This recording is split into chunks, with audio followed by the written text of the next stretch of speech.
it comes to crazy weeks in Premier League football, it doesn't get crazier than what happened this week, especially if you're a Tottenham Hotspur fan. Tottenham fans on Tuesday night went to bed with a heavy heart after finding out that Maurizio Pochettino has been sacked by the club, only to be replaced by none other than a long-standing rivalry or enemy of the club, Jose Mourinho. Yeah. The reality for Tottenham is Pochettino out, Jose Mourinho in. The special one has returned.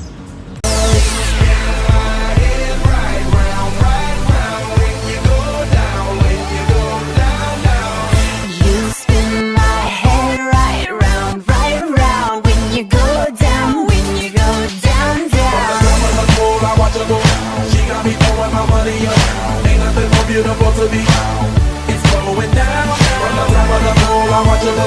She got me throwing my money up. Ain't nothing more beautiful to me. It's going down. Awesome stuff here, brother. Yeah. It's back. Look, the special. No, I must say I am a special one. He's back. He's back. But now under the moniker of the humble one. As he claims. As he claims. Look, I want to rope you in here, brother. I want to rope you in because it's a multifaceted story and there's a lot to talk about, but I just want us to grind it down nice and easy. Firstly, your initial reaction to the story because it was a lot to take in. Firstly, the sacking of Pochettino. Yeah. And then less than 24 hours later, you're hearing stories like Daniel Levy is in the later stages of discussions with Mourinho, and then next thing, boom, Mourinho's the new coach. Yeah, look, it was a roller coaster for me, bro. I don't want to lie to you.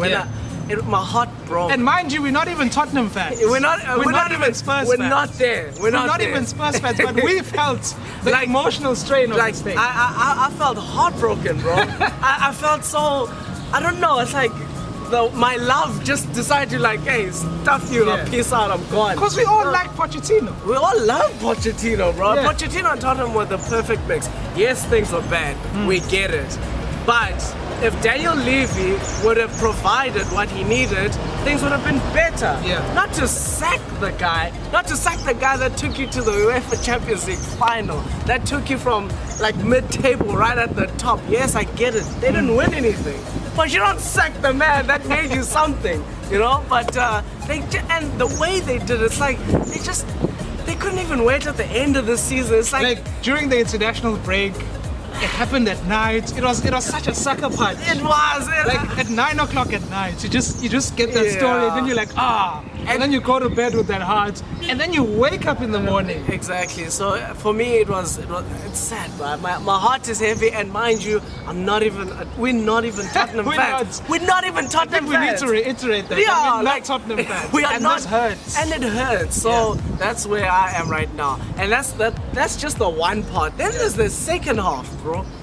The special one. The special one. Out of all the managers. Out of all the bloody managers that you could have gotten, it had to be him. Allegri was available. The mastermind. I mean, Niko Kovac was available. I mean, let's be honest. Allegri is a flipping tactician.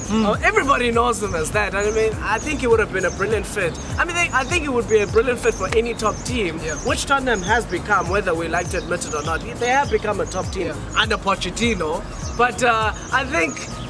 Yeah, bro. Out of all the managers, you go for Mourinho. Yeah. And that felt dirty, bro. That felt, I don't know, it felt dirty, bro. Like after that news broke out, I don't know, bro. Like after that news, I know. Yeah, it definitely was a dirty job. A lot of Tottenham fans are divided. Some are with Mourinho, are happy about the appointments of Mourinho. Some are saying, well, we're tired of being the bridesmaid. Now we want to be the brides and win trophies. Yeah. And the truth is, Jose Mourinho is a winner. He's a serial winner. Yeah. But I want to ask you, where did it actually go wrong for Pochettino at Tottenham, leading to, because Tottenham particularly didn't finish the season well last season in the league, losing the Champions League. This season they've only collected 24 points, I think, in 26 games. Yeah, that's quite a terrible record. Look, it's terrible, but from my observation, it feels like from the Champions League final. In fact, during that season, I felt that them not buying players due to whatever reason, I don't know. I think it was a miracle as well. It was a miracle that they got as far as they did. Yeah. In fact, they got to the furthest point, except they didn't cross over the line being winners. I get that. but I felt that their team wasn't as solid as it should be because they didn't make those purchases and when they should have. Then it got to the UEFA Champions League final, then they lost, and then that was a huge hit, and they needed to replace some people or to add on to the squad. And I feel, I could be wrong, we never know what the behind the scenes are, but I feel that Daniel Levy never supported him the way he wanted to. And we actually started seeing Pochettino speaking out. We never see him speak out against the club or speak out against anybody who's part of the establishment. So that tells you a story. 5 seasons this man has been there and he's never spoken any word that is bad against the establishment or the club. But this was the season where he was doing that. Uncharacteristic, but it might be from an uncharacteristic point of view as well. The fact that he didn't get the support. He's been put in a really tight spot because he felt like he didn't get the support from above in terms of purchasing and getting the players that he wanted. They did buy a few players, breaking the transfer record for Ndombele, but it still wasn't enough. It wasn't what Pochettino wanted. And he also wanted to get rid of a few players in the squad who we felt like were dead weights now, and players who actually wanted to leave the team. Exactly. So he felt like they didn't come through for him, and I think they didn't. He's right in being frustrated. Look, I'll be honest with you. It's a messy thing. It's just a mess. It's a mess, and I feel that they never came to his aid to fix that mess, and everything fell on his head. And then it just imploded. He imploded in front of the media, and there was tension obviously between him and Daniel Levy, and the bell rung and his time is up. Tottenham fans didn't even get a time to mourn Pochettino's loss. They didn't even get a time to mourn and grieve the fact that they've lost their manager, and now they have no time to lament the past. They have to look forward to the future. Jose Mourinho is the new manager, and looking at his first 8 games in general, first game at West Ham in 2 days' time.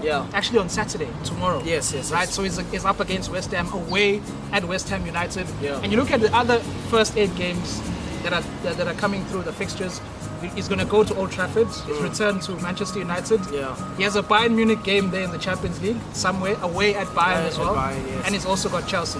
Look, it's a stiff lineup, but if anybody can do something, it's Mourinho. We all know this, but at the same time, he has this track record of developing in the first season, dominating second, and wheels come off, destroying the third. Like everything is a shambles. So you can't expect a lot, but you definitely get some results from these 8 games. We'll see how it goes. I think that first West Ham game, the first one, which is tomorrow, I think will be a good test. We'll see, because it's West Ham are in trouble on their own, by the way. They are in trouble. So Tottenham could win that one easily. But I feel that because they're at home, they have that home ground advantage. They are in trouble. We can't disguise that. But I feel that they are a solid team. Yes, they're having troubles, but they are a solid team and a solid manager, and they're at home. So I feel they should put up somewhat of a test. I'm not saying they're going to beat Tottenham, but I'm saying that they should put up a test, and it should expose wherever they're lacking within Mourinho's tactics. Still has to qualify for the Champions League. They're still stuck there in the group stages. And he's still going to go back to Manchester United. What would the reception be at Old Trafford when he comes back?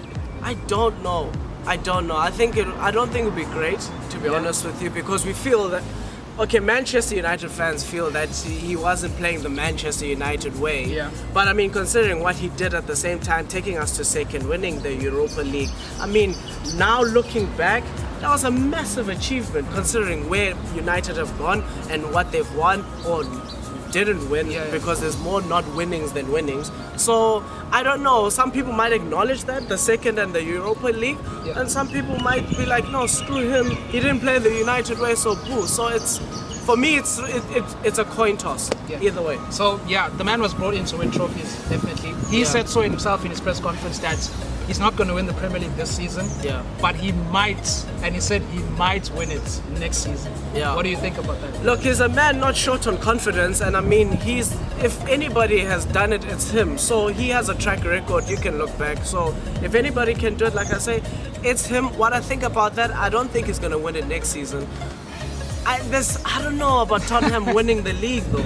I don't know. You're still not sure? Even with Mourinho in the team? I'm still not sure. I still think they're not quite there. I don't know. But they have Mourinho now. No, I get it, but I don't think he'll take them as far. I think he'll take them as far as second, but for some But reason. that's what Pochettino did. Don't you think he's going to do better than Pochettino? I don't think so.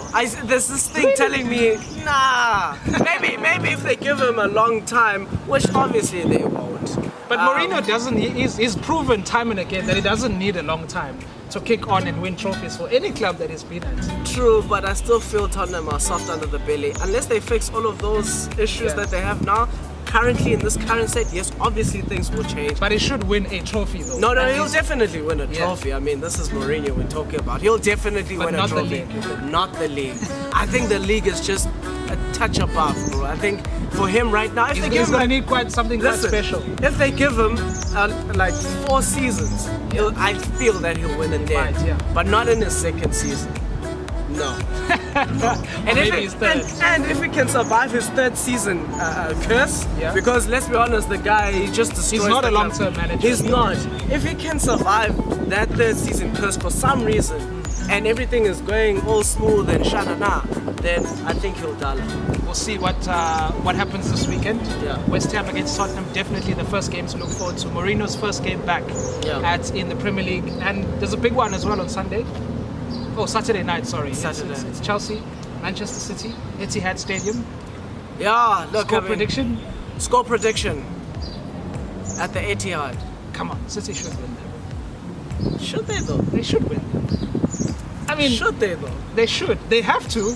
They have to, because yes. of that gap. They have Firstly, to, yes. They have to because of that gap, and they should win it because, I mean, as much as Chelsea are playing well, but it's still a relatively young Chelsea side, and they're going to be away at the Etihad But Stadium. think about it, that also plays into their advantage because they're young. They're naive. When you're young, you think you're bulletproof. So that could work into their advantage. Yeah. Okay, But it's at the Etihad though. I'll give you a prediction. Yeah. I'm saying...